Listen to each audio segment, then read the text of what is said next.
Have you ever been taught by a teacher on a particular subject, then when the test came in, it assessed you differently? Like, for example, the teacher taught you about the basic kinds of color in the color wheel, then after that, an activity came in and what it assessed was emotional representation of colors. It established confusion, right? Like, the topic you learned wasn't aligned on the activity or assessment that was given. And here is where constructive alignment comes.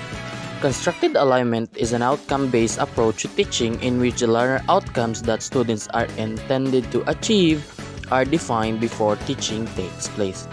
Constructive alignment is consisted with three elements: teaching learning activities, assessment tasks, and learning outcomes. And it is constructed in this form of diagram.